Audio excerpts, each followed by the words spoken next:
Kami sudah ikhtiar ke tabib ini, minum itu, tapi belum juga Allah takdirkan. Apa saran Anda? Maka kata Hasan Basri, perbanyak istighfar.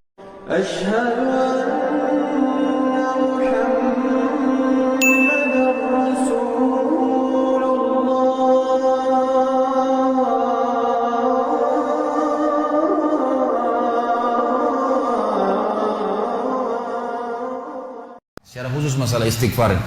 Karena ada sebuah hadis Nabi SAW yang berbunyi, bisa saja rezeki seorang hamba tertahan, ya, ditahan oleh Allah, belum dikasih, ditahan dulu karena dosa yang dia lakukan. Jadi dosa itu bisa menahan. Bisa saja kita mau coba masuk proyek, gagal, coba istighfar kepada Allah SWT.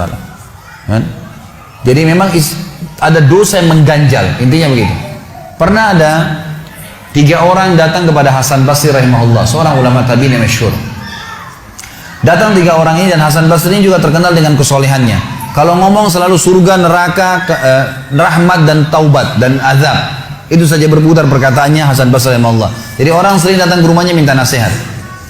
Ada 3 orang datang satu hari, antri di rumahnya. Yang satu masuk mengatakan, wahai imam, wahai kiai, wahai ustaz, saya sudah lama menikah dengan istri saya ini, tapi belum dapat anak. Sudah 10 tahun nikah nggak dapat anak.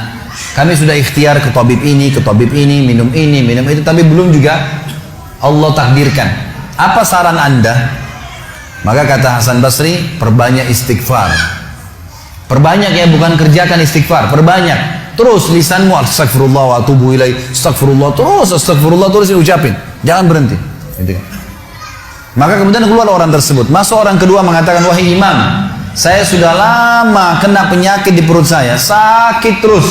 Kalau sakit saya sampai nggak bisa tahan, rasanya pengen mati saja kena sakitnya. Sudah coba berobat ke sana sini nggak sembuh-sembuh. Apa saran Anda? Kata Hasan Basri, perbanyak istighfar. Perbanyak istighfar. Amalin, pulang. Datang orang ketiga mengatakan, wahai imam, saya sudah lama bekerja banting tulang. Mayoritas waktu saya sehari kerja keras, tapi saya tidak pernah kaya seperti fulan. Ditunjuk orang kaya di kota itu, di kota Basra, di Irak. Apa saran Anda? Kata Hasan Basri, perbanyak istighfar. Pulanglah 3 orang ini.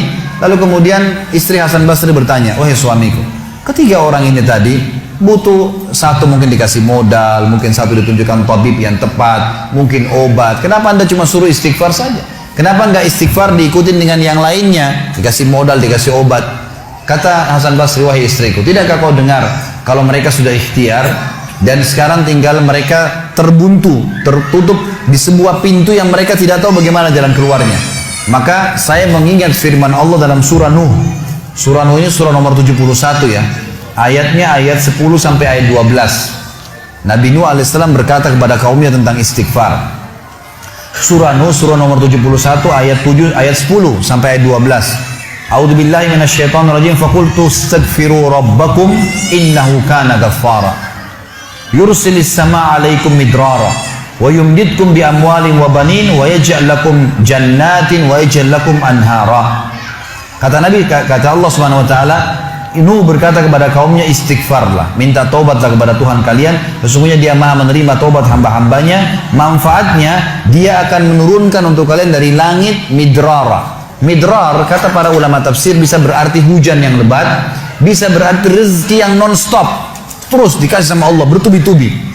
Dan dengan istighfar Allah akan memperbanyak harta dan keturunan kalian, dan Allah akan jadikan kebun-kebun kalian lebat, dan Allah akan suburkan juga seluruh sungai-sungai kalian.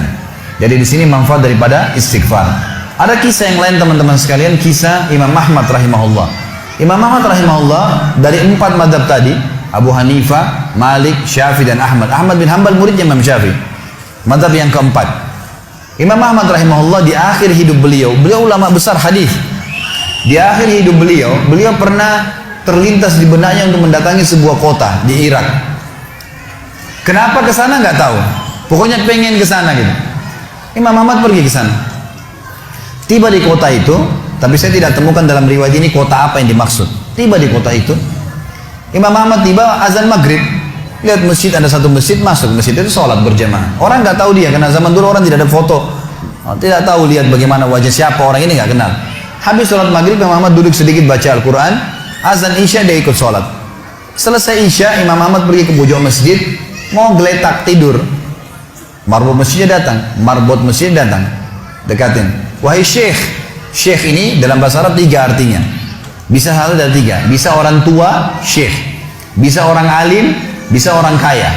Gitu kan? Jadi tidak selamanya kalau antum dipanggil di Saudi Syekh dianggap orang alim gitu. Bisa saja orang tua gitu kan.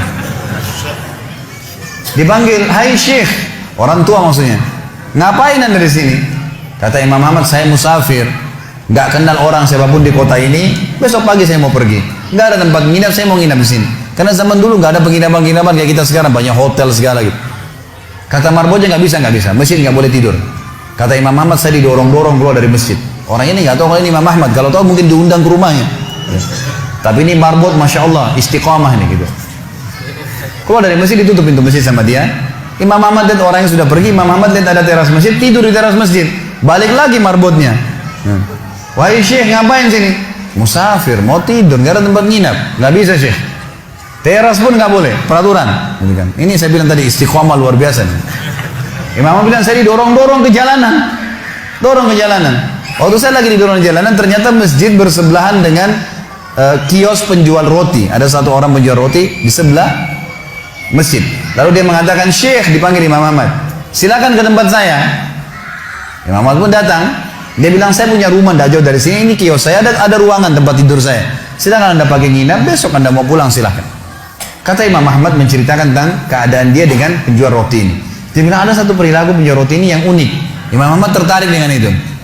Dia bilang, setiap kali orang ini pecahin telur, ngambil terigu, ngambil garam, itu sambil astagfirullah wa atubu ilaih, astagfirullah wa atubu ilaih. Terus lisannya nggak pernah berhenti nih, astagfirullah wa atubu ilaih, kecuali Imam Ahmad bilang saya ajak ngomong atau dia bertanya pada saya. Kalau berhenti istighfar lagi, selalu begitu. Kata Imam Ahmad, saya bertanya, sudah berapa lama kau amalkan nih? Orang itu bilang, sudah lama, dari saya masih bujang. Kebetulan orang ini sudah tua seumur sama Imam Ahmad, sudah mendekati 60 tahun lebih gitu. Baik, dia bilang, sudah lama, dari saya masih bujang. Kata Imam Ahmad, ma samaratu istighfarik, apa manfaatnya istighfarmu? Apa yang kau dapatkan dengan istighfar yang sebanyak ini? Kata dia, tidak ada apapun yang saya minta kepada Allah kecuali diijabah.